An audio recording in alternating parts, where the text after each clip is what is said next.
ગુલાબબેન કિચનમાં આપનું હાર્દિક સ્વાગત છે। જો તમે અમારી ચેનલમાં નવા છો તો લાઈક, શેર અને સબસ્ક્રાઇબ કરવાનું ભૂલશો નહીં। આજે આપણે આવી ગયા છીએ એક નવી રેસીપીની સાથે। તો રેસીપીમાં આપણે બનાવવાની છે કઢી, ગુજરાતી કઢી બનાવવાની છે। ગુજરાતી કઢી બનાવવા માટે આપણે લઈ લીધી છે આટલી છાશ ને એમાં નાખી દેશું।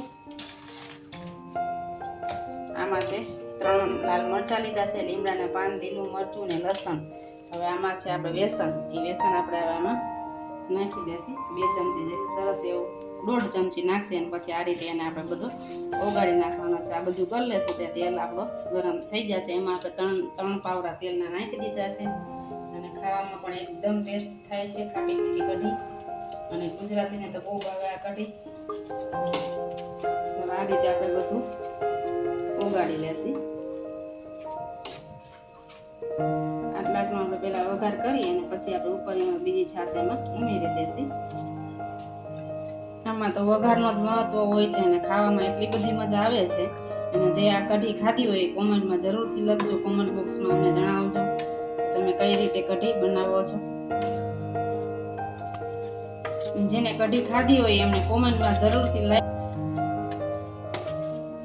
સરસ રીતે એવો ઓગળી ગયો છે, તમે જોઈ શકો છો। અને આપણું તેલ પણ હવે આવી ગયું છે, તો આપણે પહેલા વઘાર કરી લેશું। જેને કઢી ખાધી હોય એ લાઈક જરૂરથી કરજો। તો 1 ચમચી આપણે નાખી દઈશું રાઈ, અને જોઈ શકો છો સરસ એવું તેલ પણ આપણે આવી ગયું। 1 ચમચી નાખશું હિંગ, મસાલો જેમ જાજો હશે એમ સરસ એવી બનશે। અને 1 ચમચી નાખી દીધું આપણે જીરું,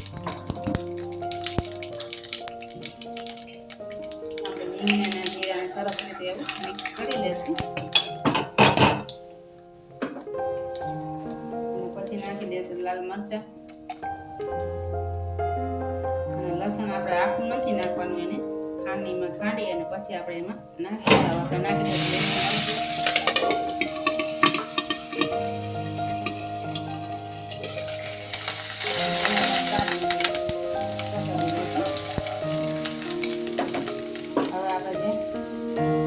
તૈયાર કર્યું એ પણ આપણે હવે એમાં નાખી દઈશું।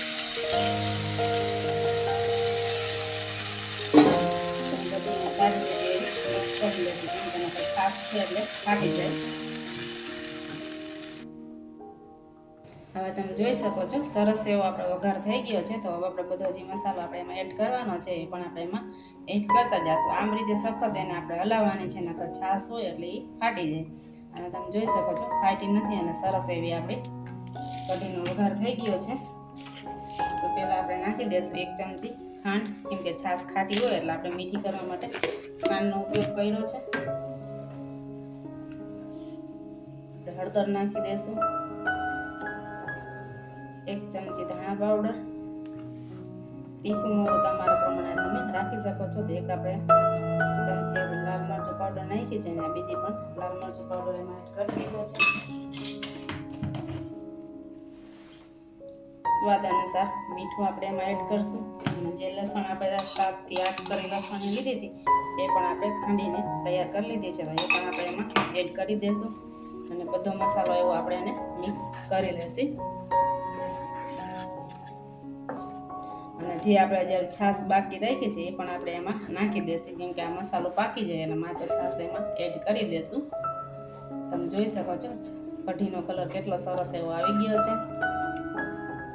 અને જો અમારો વિડીયો તમને ગમે તો લાઈક, શેર ને સબસ્ક્રાઇબ કરવાનું ભૂલશો નહીં। હવે છાશ છે એ પણ આપણે ઉપરથી ઉમેરી દઈશું।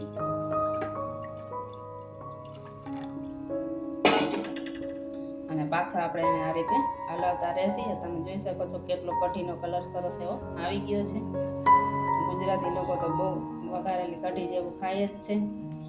અને મિત્રો આ એક ખાસ ઈવડું કે તમને શરદી થઈ હોય અને આ કઢી તમે વઘારીને ખાવ, કફવાળી શરદી હોય તો તમારો કફ પણ છૂટો પડી જાય છે। એકદમ દેશી દવા છે આ। અને ઠંડુ વાતાવરણ છે એટલે શરદી ઉધરસ તો અત્યારે ઘરે ઘરે હોય જ છે।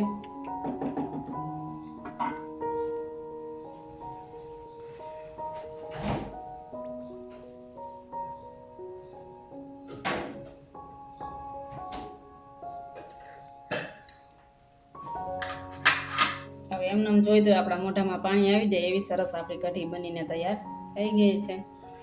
અને આ રીતે સરસ હજી આપણે એને એકાદો ઉભરો આવી જાય ત્યાં સુધી આપણે એને રહેવા દેવાની છે.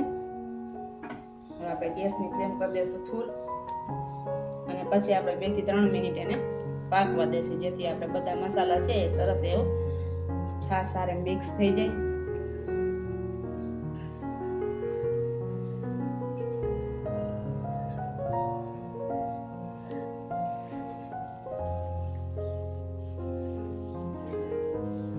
કેમ કે આને આમ ચમચો સખત ફેરવવા જ પડે, નકર છાશ હોય એટલે એ ફાટી જાય છે, એટલે એટલા માટે આપણે આને આ રીતે હલાવતું રહેવાનું છે.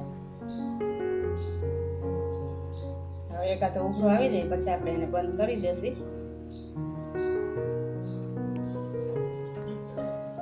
હવે જોઈ શકો છો સરસ એવો આપણે આમાં ઉભરો આવી ગયો છે. 2 થી 3 મિનિટ આપણે આને રહેવા દીધો હતો અને તમે જોઈ શકો છો જોતા જ મોઢામાં પાણી આવી જાય એવી સરસ આપણે કઢી બનીને તૈયાર થઈ ગઈ છે.